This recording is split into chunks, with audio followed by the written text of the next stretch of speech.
I'm 26 years old, blonde hair and blue eyes, 5'6", so pretty typical really. This seems really pointless now, but I promise it is important information though. It will mean a lot later in this message. It's hard to decide where to start, so I will just run you through from the beginning, I suppose. 2 weeks ago, I was out for a run before work, and before the road got hectic with the heavy morning work traffic. There was a fog. I remember this distinctly because it was so thick that it actually made it hard to see about 10 feet in front of me. Before I knew it, a dark red SUV started to become visible through the heavy clouds. I don't know what happened here really, as it was all so fast. 1 minute, I was running my normal route. The next, I was grabbed and thrown into the SUV.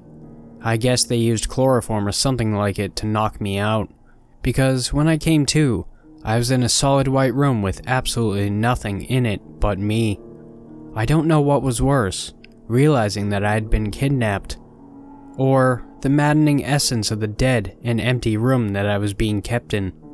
For 2 days, I saw and heard no one, minus the terrified screams, pleas, and downright pitiful begging that escaped my mouth. Finally, they came, but it was no blessing. I was taken to another white room, with actual stuff in it, stripped down to nothing and washed like a dog, cold water and all. There was 3 men and 1 woman in the room. The woman just sat back and observed, every now and again writing something down. The men heckled me, tossed me around between them. They touched me, but blessedly, the woman spoke up before it went any further. She had a very thick German accent. I remember she said for them to wait until it was my turn, that they didn't want to spoil anything. I was taken to yet another solid white room, but this one wasn't empty. There was a chair in the center, screwed into the floor, an empty box, about the size of a coffee pot box, and a metal swivel table covered with white cloth. Here I was plopped into the chair, my ankles and wrists tightly bound with heavy metal latches. I was terrified. I asked them what they were going to do with me, but no one spoke a word as they went about their tasks. I felt like an object to them, not a human, just like them. Everyone left, and once again, I was alone. A whirring noise brought me out of the panic attack I was beginning to go into. I watched in horror as an extra-large TV descended from above me and settled in against the wall directly in front of me.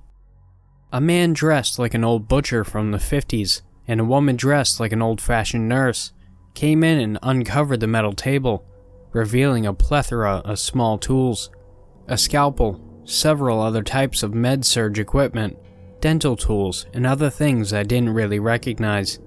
I have never been so terrified in my entire life. My hell truly began when the screen lit up and a small group of people came up in their own chat bubbles. The butcher asked the nurse if everything was in order. She nodded and said in a German accent, "Yes, doctor. Everyone has paid." He smiled and thanked the group of 6 on the screen. My body trembled beyond my control. "Very well then, let's begin," the butcher commented. The nurse walked over to the screen and turned up the volume. "What is your first request?" she asked the panel. The first person in line on screen said, "Bite her nipple, hard, then peel it off nice and slow." This is where I began screaming. They began attempting to put a ball gag in my mouth, but the man on the screen stated, "Let her scream." The nurse walked behind me, grabbing my chest hard and sticking them out as far as she could. The butcher then leaned down and bit the right one. White hot pain seared through my body. Just as the man wanted, I screamed. The nurse, which I heard the butcher call Olga, brought a long, thin pair of straggly shaped tongs and a scalpel. The butcher took the scalpel, leaving the nurse with the tongs. She grabbed my nipple and pulled it out as far as she could. So far I thought she might rip it off. Then the butcher stepped forward and began to slice through the tender skin of my chest. I screamed and screamed, but my captors didn't even react. I tried struggling, but it only made things worse. In a matter of just a few minutes, as the butcher took his sweet time, I was left with no nipple. I could feel warm blood leaking down my stomach and pooling underneath me. The nurse and the butcher looked expectantly at the screen, awaiting their next order. I stole a glance at the man currently commanding my torture. He was just a normal guy. They all were. Out of the 6 men, only one looked slightly uncomfortable. They wore suits and ties and looked like professionals, each appearing to have just stepped out of the office. I couldn't believe what I was seeing. I'm not sure what I expected, but it wasn't suit and tie wearing office pros. My heart sank. If these guys were capable of this, then anybody was. Struggling against my restraints, determined not to suffer any longer, I cried out and cursed the man behind the damn television screen. I cursed the butcher and the nurse. I continued my tirade until I heard one of the men say, "Undo her and beat her against the walls." I looked up in shock. Was there an end to their cruelty? Quickly, the nurse moved the cart of horror toys out of the room and returned to my side. Together, they removed my shackles and I was free. I bolted for the door, but was yanked backwards by my hair. Again, I screamed in pain, which seemed to please everyone but myself. Before I could even fall, the butcher swung me around, still holding me by my hair, and slammed me into the wall opposite of the door. I hit it hard enough to knock the wind out of my lungs. Again, before I was even able to think of what to do, I was slammed into another wall, then another, and another, until the man with the request said it was enough for him. The butcher grabbed me by my upper arm and forced me in front of the screen. I have never felt so exposed, so vulnerable, so small in all my life. I prayed that they were done. The nurse stepped forward then and said, "You have 7 more minutes of paid time. What is your final wish for a little beauty here?" She gestured at me. There was a silence for the moment, as the men seemed to be deciding on what they wanted to do for the finale, but the request was nothing I had braced for. Torture her. I was floored. I begged and pleaded that they change their minds, to the butcher to please not, to the nurse as a woman to please stop this, but my words fell on deaf ears, and the butcher seemed determined to oblige.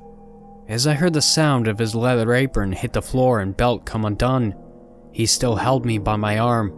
I struggled with all my might to get away, but I was jarred with the hulk of a man turned and backhanded me right across my face.